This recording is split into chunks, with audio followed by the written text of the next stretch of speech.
Now, their second mistake is everything that they brought in way too big. It's just way too big to start your fire. Okay? So that was their second mistake. Oh, no, too big. Third mistake is that everything that they brought in usually is punky. You see, remember that 6 inches of bacteria that's on the ground? As soon as the stuff falls out of the sky and hits that ground, the bacteria take over. Even right now, you can get in these leaves and push them away, and it's moist. I can look at this. This is soaking wet. It hasn't rained in days, and it's still soaking wet. And what happens, that bacteria and that moisture turns the stuff to punk wood. That's punk. It doesn't light. It doesn't burn very well. It's real smoky. It doesn't make hot coals for cooking.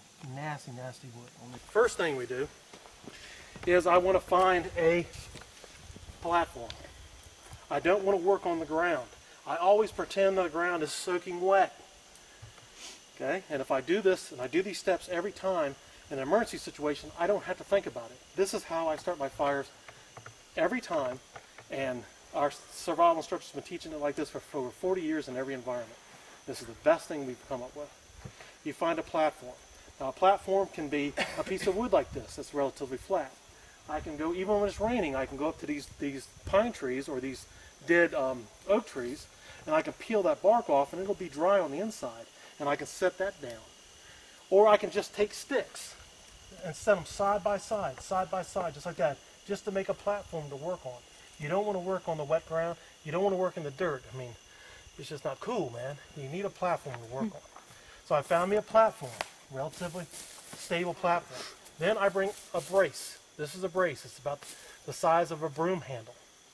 Okay, and I can set that right down beside it, and I'll show you what that's all about here after a while. But this brace and platform is the key to starting a fire. Those two right there. Okay, I've also will bring in 2 sticks. One laid side by side, or I found this V. And I'm setting this down, and look, it's actually naturally up off the ground. Because when I bring my kindling in, I don't want to just throw my kindling down on the ground. No, I want to be able to elevate my kindling. Okay, and I want 3 different sizes. I want pencil lead size, I want pencil size, and I want finger size and up. 3 distinctive. And where do I find that? Well, when you're going to start a fire, and we're talking about a twig fire or a squaw fire, okay, we talk about looking up, because that's not where the bacteria are at. So I come out here and I look.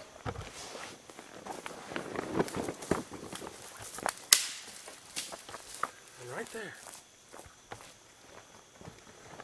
I got my pencil lead, my pencil, and my finger size, all in one. It's up off the ground, so it's not subject to the bacteria. It's the last thing that gets wet because it's protected by the canopy. It's the first thing that dries out because it's up off the wet ground and it's in the sunlight and in the air, which dries it out almost immediately. And it can start raining, and it would have to rain for at least 2 days for this to even get soaking wet. I mean, I pulled this stuff off after it's been raining for 3 or 4 hours, and not even this is wet on the inside because it's being protected and is up off the ground. So I can bring this in, and I like to set it up like on my chair. And I'm going to bring in a whole bundle of this stuff. I'm going to go to these pine trees. Look at all around here. It's everywhere. I'm going to break it off. I'm going to get a big old bundle. And you need lots and little, guys. Lots of little. Make sure it has a lot of this little stuff. And I break it all off, and I put it all in one direction like this, to where the big ends are all forward. So as I'm walking through the woods, I'm not walking through like this, and it's getting caught up on everything, okay? So when I get back, I'm not left with just this stick. Everything else is just ripped off. And I'm going to lean it up against my chair, and then what I do is I start taking it apart. I go my pencil lead first, and I want them long. Okay, I break them off like this. I want them long, and I set those down first. I don't want to see any of this. I want something on me in my backpack, survival kit, fanny pack, on me that's going to be my ultimate ignition source, which is going to work in every environment, at whatever altitude, 100% every time. So let's take a look at some of these and see what we got. Oh, is that 100% going to be matches? No. Absolutely not. Do I use matches down at the camp and car camping? Oh yeah. But it's not my foolproof ignition source. These are get wet, and they're useless. So what am I going to carry with me all the time? That's my fail-safe ignition source. That's flint and steel. Flint and steel, guys. It's the only way to go. Even, don't forget your medical kit. Even an alcohol pad. Oh, yeah. You know, take that out. You're sworn as petroleum jelly. Yep. Don't you do that sometimes? Oh, that's one of my favorites. Yeah, petroleum jelly is one I just discovered. Oh yeah, it's one of my favorites.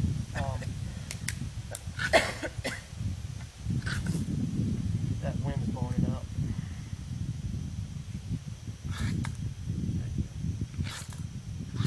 It's not working too good. I have to fluff it up.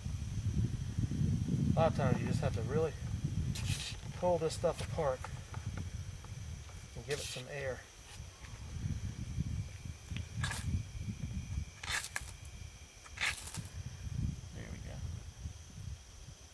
That's just alcohol. Just alcohol pad. Nice. Well, it's going to burn pretty quick.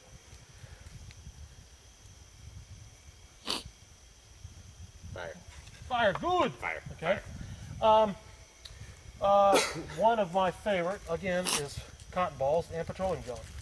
Let me show you a cotton ball just by itself. It's amazing how quickly they light. And then let me show you a cotton ball with a little bit of petroleum jelly on it. Now, don't forget your chapstick. If somebody has that, you can mix the chapstick up with grasses, with paper, you know.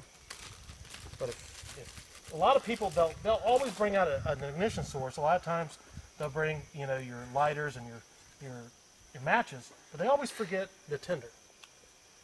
But if I can take and squeeze a little bit of petroleum jelly on a cotton ball, and I can take and fill up a film canister or a medicine bottle or a Ziploc bag of just these dipped cotton balls and stick them in there. And if I have a bag of these and this, I'm always ready to start a fire. And that's what I want to have on me in my backpack or my fanny pack.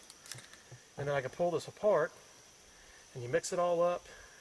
And you really want to pull it apart, expose all these edges, because it's these fine edges that are going to catch that spark.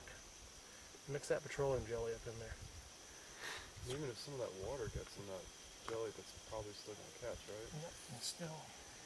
Then you got this extra you can put on your lips. And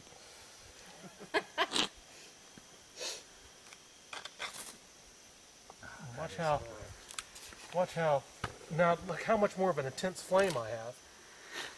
And that's what I want. I want a lot of heat, a lot of flame, and I want it to burn a long time because this could be damp. And that's going to maybe have to dry out some of this stuff. Bundle it together, nice and tight. And I just threw it on there. What am I doing? Smothering that fire in, you know. I got to have the oxygen and stuff. That's where the brace comes in. You set the brace parallel to your platform. Now you lay your first stage over. And you wait, and you're looking at it. And if it starts licking through the flames, then you can go to your next stage. Grab a handful, don't one stick it. Put the whole thing right down on top of there. If you start to see smoke, you lift your brace up to give it air and watch what happens. BAM! Look at that! Now I go to my next stage. And I can try to put it out. I can try to smother it. Guess what? If I see smoke, I just lift up on the brace, watch what happens. BAM! Look at that! That's how you start a fire. See, I can't control a teepee or a log cabin. You light it and you got to stand back or you got to get your face in there, you got to blow and you know, getting all this. By having a brace and platform, by having this brace, I can control every stage. Hi, I'm Reggie Bennett from Mountain Shepherd Wilderness Survival School. You can find us at www.mountainshepherd.com.